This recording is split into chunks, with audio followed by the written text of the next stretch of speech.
Tala, salita. Tala, salita. Talata at salita. Pag-asang hatid ng mabuting balita. Tala, salita. Kailan pa man di ka nagbago, pag-ibig mo'y di naglaho, ni minsan di nilisan, lagi kang naroon sa akin. Isang mapagpalang araw sa iyo, kaagapay. Ako ang iyong kasama, Ronel Rubrica ng Kamuning Bible Christian Fellowship para sa programang Tala Salita, Talata at Salita, mula sa inspirasyong hatid ng kaliwanagan sa Biblia. In ancient times, a city without walls was vulnerable to every kind of attack.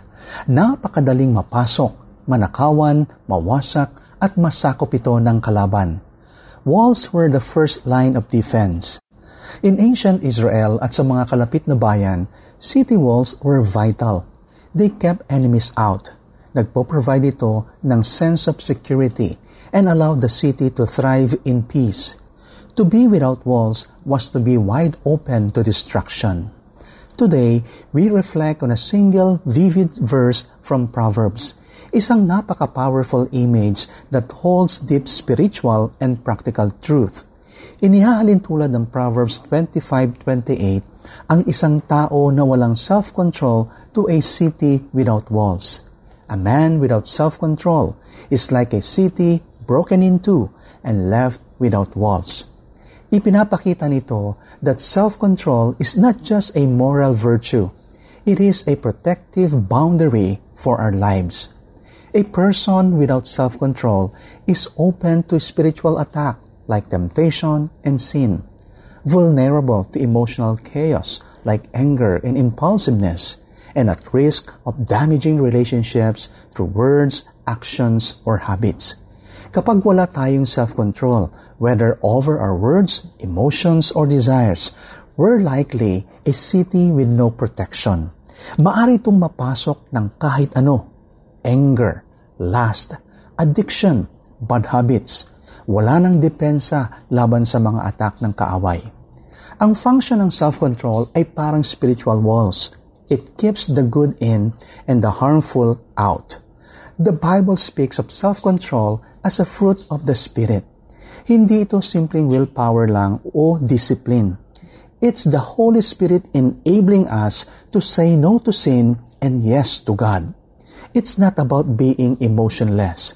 It's about letting God govern your emotions at hindi ang kabaliktaran nito.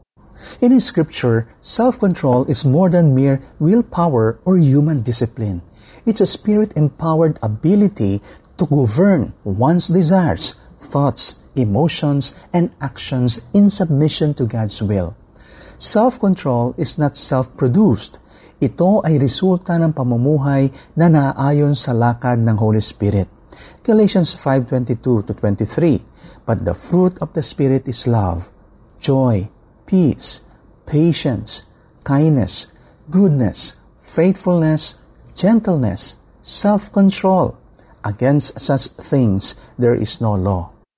In the New Testament, the word self-control is often translated from the Greek word enkrateia, which means mastery from within or self-governance, lalo na sa context ng sensual desires or impulses.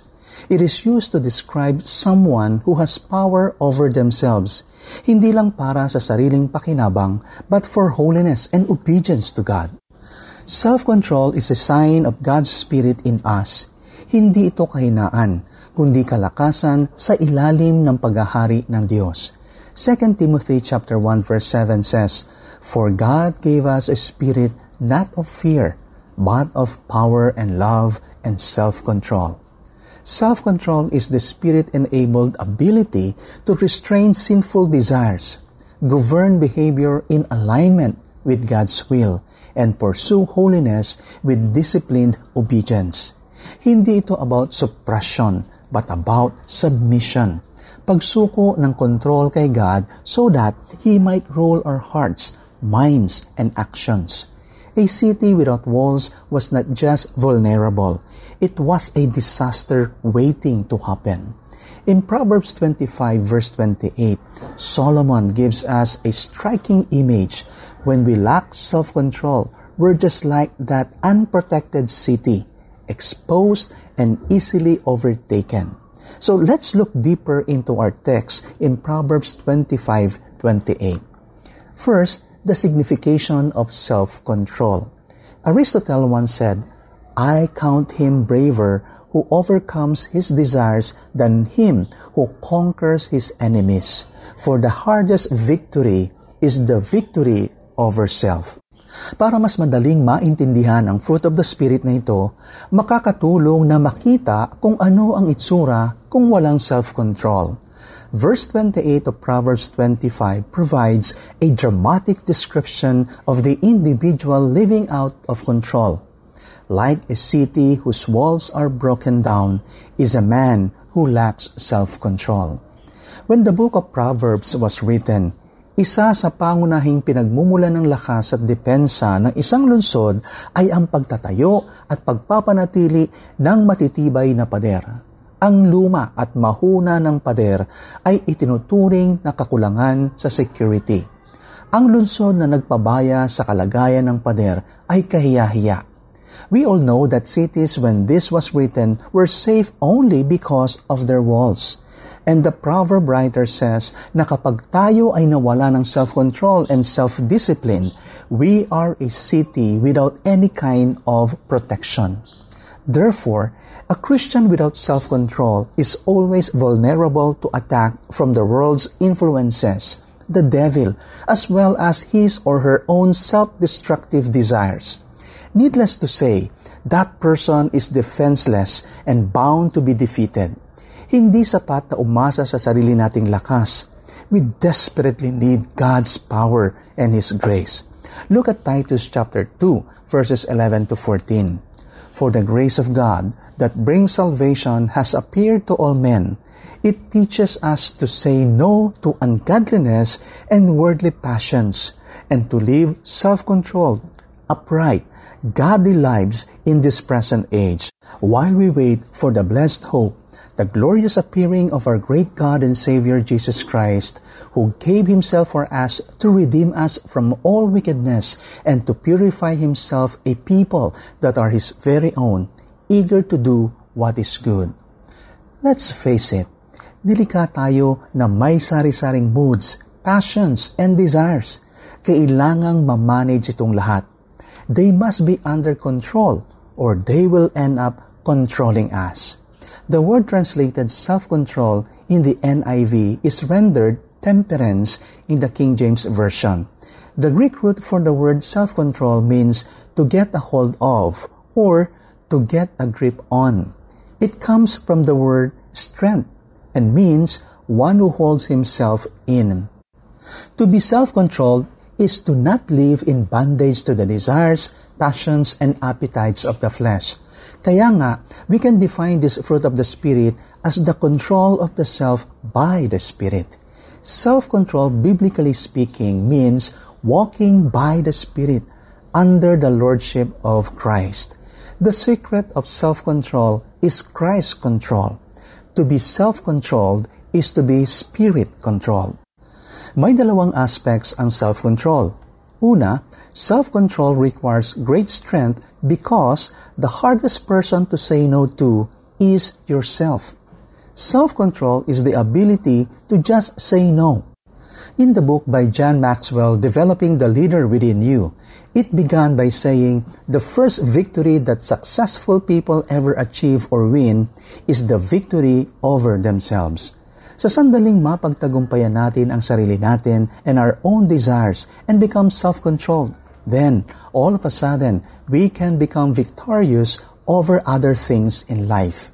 Pangalawa, self-control requires great strength because self-control also means doing what must be done. Ang dahilan kung bakit ipinagpapaliban natin ang mga kailangan nating gawin ay ang kawalan ng self-control. We put off taking action because we fear the results. We put off saying what needs to be said dahil takot tayo sa rejection and conflict. We put off making a decision because we have a compulsion na maging perfect lahat at hindi mag-fail. So instead of exercising self-control, we give into fear. Instead of exercising self-control, we put off the inevitable. The second point is the standpoints of self-control. During his term as President of the United States, Lyndon Johnson was somewhat overweight. Minsan, challenge siya ng misis niya with this blunt and candid assertion, "You can't run the country if you can't run yourself." At dahil sa respeto niya sa obserbasyon ni Mrs. Johnson, the President lost 23 pounds. Isang basic characteristics ng isang infant o sanggol is a lack of self-control. Not only do babies need diapers, kailangan silang kargahin because they lack the necessary control and muscle coordination para umupo at lalo na para tumayo o tumakbo. If babies are healthy and normal, in time they will develop more and more self-control, a sure sign of growth and maturity. Napakaraming Kristiyano ang may kakulangan sa self-control and are spiritual infants. Self-control is a hard issue. Mark 7:15 says, "Nothing that goes into a person from outside can defile him, but the things that come out of the person are what defile him." J. Hampton Keathley III asserts, "Our true spiritual condition is to be measured first and foremost by the inner person, the heart, and not by the external person, the habits, because habits are the product of the condition of the heart." Imagine if you started your car at napunan ninyo na may maputing usok na lumalabas sa tambutso. Hindi ang tambutso ang papalitan mo kasi hindi naman yun ang problema. The tailpipe only reveals the problem. Rather, you would do some engine work. In the same way, your habits only reveal what goes on in your heart. Kung mahilig ka na magchismis, hindi chismis ang tunay na problema. The problem is malice or envy. Maruming pag-iisip o inggit. If you have a habit of blowing up, the problem is not your temper. The problem is rage, hatred, and bitterness in your heart. If you have a problem with pornography or infidelity to your spouse, ang problema ay ang pagnanasa na nasa puso mo. When we talk about the fruit of self-control, which the Spirit produces in us, here is how I believe it works.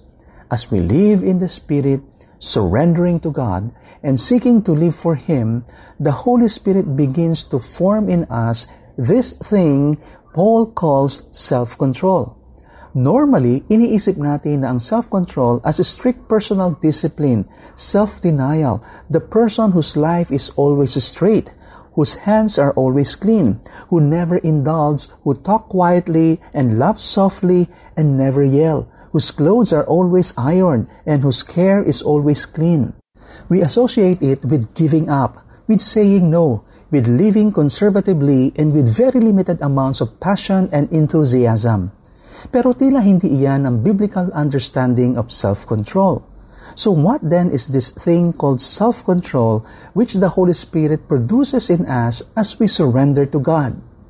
At the heart, sa aking palagay, self-control is about the Holy Spirit exposing the lies around us for what they really are. At binibigyan tayo ng kalayaan na piliin kung ano ang wasto at pinakamabuti. It is about God showing us clearly what the choice is, what the temptation really leads us to. Sabihin nating may dumating na mainit na balita tungkol sa isang tao na nakatutuksong imarites. Now, the devil is trying to get us to gossip and so starts to throw all kinds of lies at us tulad ng wala namang masasaktan, okay lang namang malaman ng iba, hindi masama kung ang isang tao lang ang sasabihan mo, etc., etc. When we are living by the Spirit though, God inside of us shows us the truth. Nakakasira ng pagkatao ang chismis. It will hurt. It will sow discord. It will destroy community. When we see that clearly, the sin looks less appealing at mas madali tayo makakadecide to choose what is right and best. That is self-control. The fruit of self-control is about God producing within us the clarity to see choices for what they really are and then giving us the strength to choose that which is best. To have the fruit of self-control and thus be free to choose the best and to be full of life. Alexander the Great conquered the known world, but he did not know when to stop. That led to his downfall. Pati ba naman yung mga lugar na may malaria, sinakop pa niya. Nakagatuloy ng lamok, nagka-malaria, ayun, namatay. Pangalawa, self-control is a daily issue. 2 Corinthians 4:16 says, "Therefore we do not give up, even though our outer person is being destroyed, our inner person is being renewed day by day." Imagine losing your phone and realizing you never set up a password or biometric lock. Kahit sino makakuha nito can access your personal information, bank apps, photos, and more. Without the lock screen of self-control, anything or anyone can gain access to our lives. Temptations can hijack our thoughts and behaviors kung hindi tayo maglalagay ng kinakailangang safeguards. Sometimes we end our days feeling defeated from sin and lack of self-control. Mahalagang maalala natin that in times like those, our outward person is being destroyed, but our inner person is constantly being renewed. Right now, you can be renewed by confessing your sin to God. Sa next Sunday po ay ating ipagpapatuloy ang ating pagtalakay at pag-aaral about self-control. Maraming salamat po sa inyong pagsama sa akin sa araw na ito. Ako po ang inyong kaagapay, Ronel Rubrica ng Kamuning Bible Christian Fellowship. Samahan niyo po akong muli sa susunod na episode ng programang Tala Salita, pagbubulay sa mga talata mula sa salita ng Diyos. Dito lamang sa 702 DZAS. Tala Salita, talata at salita, pag-asang hatid ng mabuting balita. Tala Salita.